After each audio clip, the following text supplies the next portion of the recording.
అందరికీ నమస్కారం. నేను మీ కిరా కార్పేని. జోగి రమేష్ మొలకల చెరువు ఇబ్రహీంపట్నం ఆయా ఏరియాల్లో కల్తీ మద్యానికి సంబంధించినటువంటి కంపెనీలను నిర్మించి వాటిల్లో వాళ్ళ మనుషుల్ని పెట్టి తెలుగుదేశం పార్టీ వాళ్ళే వీటన్నిటిని కూడా కొనసాగిస్తున్నారు అని చెప్పేసి పోలీసు వాళ్ళకి ఇన్ఫర్మేషన్ పాస్ చేసి వాళ్ళని అరెస్ట్ చేపించి, అంటే మేము మాత్రమే కాదు తెలుగుదేశం పార్టీ వాళ్ళు కూడా కల్తీ మద్యాన్ని ఈ విధంగా అమ్ముతున్నారు, ప్రజల్ని ఇబ్బంది పెడుతున్నారు అనేటువంటి ఒక డ్రామా క్రియేట్ చేశాడు జోగి రమేష్. ఆ విషయంలో ఆ విధానాల్లో జోగి రమేష్ ని అతని తమ్ముడు రామును కూడా అరెస్ట్ చేసి లోపల పడేశారు. 83 రోజులు రిమాండ్ ఖైదీగా ఉన్న తర్వాత ఇందాకే వచ్చినాడు. వచ్చి రాగానే మనం గట్టిగా అరిస్తే, గాంభీర్యంగా ప్రదర్శిస్తే దాన్ని చూడగానే ప్రజలు జోగి రమేష్ ఉద్యమకారుడు అని అనుకోవాలని ఆయన చేస్తున్న యాక్టింగ్ అంతా ఇంత కాదు. ఈ రోజు పెద్ద పెద్ద స్టార్లు కూడా ముక్కును వేలేసుకుంటున్నారు జోగి రమేష్ లాగా మనం యాక్టింగ్ చేయగలమా అని. ఒకసారి చూడండి ఏం మాట్లాడుతున్నాడు. ఒక ఫేక్ సీఎం చంద్రబాబు నాయుడు, ఒక ఫేక్ సీఎం. నారా చంద్రబాబు నాయుడు గారు ఫేక్ సీఎం కాదు, హీఈస్ షేక్ సీఎం. 151 సీట్లని 5 తీసి 11కి పడగొట్టి మిమ్మల్ని సుస్సుపోయించినటువంటి షేక్ సీఎం. చేతగాని సవట సన్నాసులు సిట్ అధికారులకు చెప్పా. చేతగాని సవట సన్నాసులు అంటున్నావు, మళ్ళీ చెయ్యేమో వెనక చూపిస్తున్నావు. అంటే మీ వాళ్ళు, మీ నాయకులు, మీ శ్రేణులు, మీకు సంబంధించినటువంటి అందరూ కూడా చేతగాని సవట సన్నాసులు అని అందరికీ తెలుసు. మళ్ళీ నువ్వెందుకు వెనక చెయ్యి చూపిస్తున్నావు? అందరికీ తెలుసు.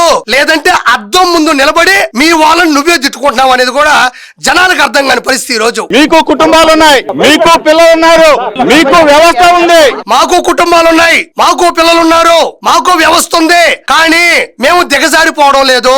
మేము నీచాతి నికృష్టమైనటువంటి పనులు సమాజంలో చేయడం లేదు. మీకు వ్యవస్థ ఉంది, ఉండేది. 2019 నుంచి 2024 మధ్యన జగన్మోహన్ రెడ్డికి ఒక వ్యవస్థ ఉంటే అతను ఏర్పరిచినటువంటి అవస్థ ఏమాత్రం ఉండేదో అందరికీ తెలిసిందే. నీకు కుటుంబాలున్నాయి, నీకు కుమారుడు ఉన్నాడు. నీ కుమారుడు సిట్టు పర్యవేక్షణలో ఉండేటువంటి అగ్రి గోల్డ్ స్థలాల పొలాలని లాగేసుకుందామని ఎంత ట్రై లాగేశాడో ప్రపంచానికి 100% తెలుసు. కాబట్టి నువ్వు ప్రత్యేకంగా నీ గురించి చెప్పాల్సిన అవసరం లేదు. అన్యాయంగా, అక్రమంగా పైన దేవుడు భగవంతుడు శిక్షిస్తానని చెప్పా. పైన భగవంతుడు దేవుడు ఉన్నాడు కాబట్టి అన్యాయాలు, అక్రమాలు, దౌర్జన్యాలు, దందాలు చేసిన నీలాంటి డకాయిట్ ని లోపలకు పంపించి 83 రోజులు రిమాండ్ ఖైదీగా ఉంచి నిన్ను బయటకు పంపించాడు. ఆ భగవంతుడు ఉన్నాడు కాబట్టే నువ్వు ఈ రోజు చట్టం నుంచి తప్పించుకోకుండా 83 రోజులు కూడి తిని బయటకు వచ్చి మేకపోతూ గాంభీర్యంగా నటిస్తున్నావని మరోసారి నీకు తెలియజేస్తున్నా. రాక్షస ఆనందం కోసం 83 రోజులు అక్రమ కేసు పెట్టి నన్ను, నా సోదరుని నిర్బంధించారు. రాక్షస ఆనందం అంటే నారా చంద్రబాబు నాయుడు గారు ఏ తప్పు చేయకపోయినా అత్యంత వ్యసనం ఉండేటువంటి నారా చంద్రబాబు నాయుడు గారిని 53 రోజులు జైల్లో ఉంచి రాక్షస ఆనందం పొందాడు. చూసావా? అది మర్చిపోయావా? 4 సార్లు ముఖ్యమంత్రి, 9 సార్లు శాసనసభ్యుడు. అలాంటి వ్యక్తిని చెప్పా పెట్టకుండా ఏ కేసు లేకపోయినా 53 రోజులు కటకటాల పాలు చేసి ఆనందం పొందాడు. చూసావా? అది రాక్షస ఆనందం. నువ్వు తప్పు చేశావు, చెప్పుతో కొట్టినట్టు చట్టం ఈ రోజు నీకు సమాధానం చెప్పింది. చంద్రబాబు నాయుడు కొడుకు లోకేష్ కి చెప్తా ఉన్నా, మా లీడర్, మా దమ్మున్న లీడర్ జగన్మోహన్ రెడ్డి గారి నాయకుడు. జగన్మోహన్ రెడ్డి దమ్మున్న లీడర్ అయితే యలహంక ప్యాలెస్ కి హెలికాప్టర్ వేసుకొని వెళ్ళి ఎందుకు దాక్కుంటున్నాడు? నిజంగా దమ్మున్న లీడర్ అయితే జోగి రమేష్ మీ అన్న అసెంబ్లీకి ఎందుకు రావడం లేదు? అన్న అసెంబ్లీకి వచ్చేప్పుడు మాట్లాడుకుందాం, మీ అన్న దమ్మున్నోడా, దుమ్ము కొట్టుకుపోయినాడా అని. జగన్మోహన్ రెడ్డి గారి నాయకత్వం ఎవరం కూడా వెనకడుగు వేసే ప్రసక్తి లేదు అని చెప్తా ఉన్నా. నువ్వు కూడా రా, దుర్గగుడికి వస్తా, ప్రమాణం చేస్తా. ఇక్కడ జగన్మోహన్ రెడ్డికి సంబంధించినటువంటి సంస్థలో పనిచేసే వాళ్ళందరూ కూడా రెగ్యులర్ గా ఒక డైలాగ్ ఉంటది. భయంకరమైన తప్పులు చేయడం, ఇన్వెస్టిగేషన్ టీమ్ లో దొరికిపోవడం, రిమాండ్ ఖైదీలుగా లోపలికి వెళ్ళడం, బయటకు వచ్చిన తర్వాత సహజంగా అందరూ వాడేదే. అది బొమ్మన కరుణాకర్ రెడ్డి అయినా, వైవి సుబ్బారెడ్డి అయినా, జోగి రమేష్ అయినా, వీళ్ళందరూ వాడేది కామన్ గా ఒకే ఒక మాట. కనకదుర్గమ్మ గుడి దగ్గరకు వస్తాం, నేను ప్రమాణం చేస్తాను, అగరత్తులు వెలిగిస్తాను, లేదంటే కర్పూరం అరిచేతులు పెట్టుకొని చెప్పుతాను, మీకు దమ్ముందని అడుగుతున్నావు. కడప, నెల్లూరు, రాజమండ్రి, విశాఖపట్నంలో సెంట్రల్ జైలు ఉన్నాయి. 1000 మంది ఖైదీలు ఉన్నారు అక్కడ. రకరకాల తప్పులు చేసిన వాళ్ళు, లోపల దారుణంగా తప్పులు చేసినటువంటి ఖైదీలందరూ అక్కడే ఉన్నారు కదా. వాళ్ళందరూ కూడా నీ మాదిరిగానే మేమే తప్పు చేయలేదు సార్, కావాలంటే కనకదుర్గమ్మ గుడి దగ్గరకు వచ్చి మేము కూడా కర్పూరం వెలిగించి అరచేతిలో తిప్పుతాము, కావాలంటే కోర్టులో పనిచేసే వాళ్ళందరూ జడ్జిలు గాని, లాయర్లు గాని రండి అంటే అవుతుందా? 100% రాజ్యాంగబద్ధంగా ఏ తప్పులు చేశారు, ఎవిడెన్స్లు ఉంటాయి, అక్యూజులు ఉంటారు, లేదంటే విక్టిమ్స్ ఉంటారు, వాదోపవాదాలు ఉంటాయి. మధ్యలో తప్పు చేస్తే శిక్ష అనిపించి తీరతారు. మరి గుళ్ళ దగ్గరికి వెళ్ళి ఆరతలు అనేది ఎంతవరకు సమంజసం? అంటే నీ మాదిరిగా అందరూ ఇదే మాట మాట్లాడే పని అయితే ప్రపంచంలో ఖైదీలు ఎవరు కూడా కోర్టు నుంచి ఎవరు శిక్షలు అనిపించరు.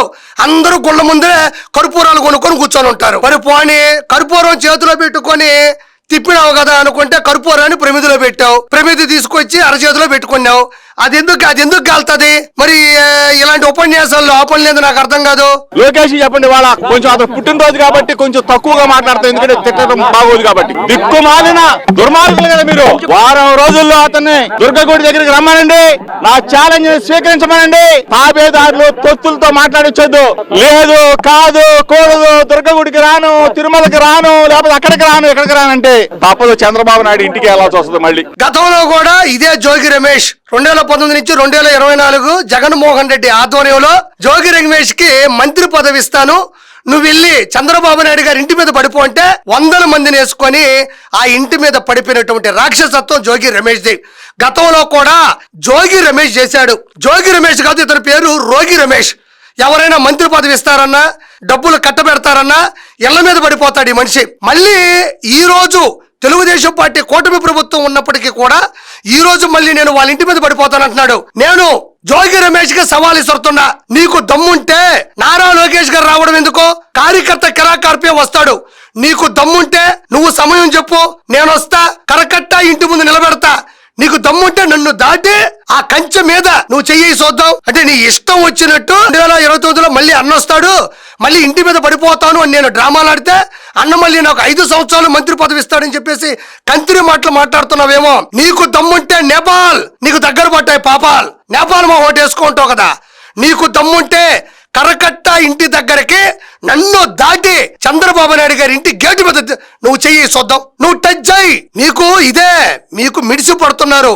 పోగాలము దాపరించిన వారికి మంచి మాటలు రుచించిన అన్నారు పరవస్తు చెన్నయేశ్వరి గారు.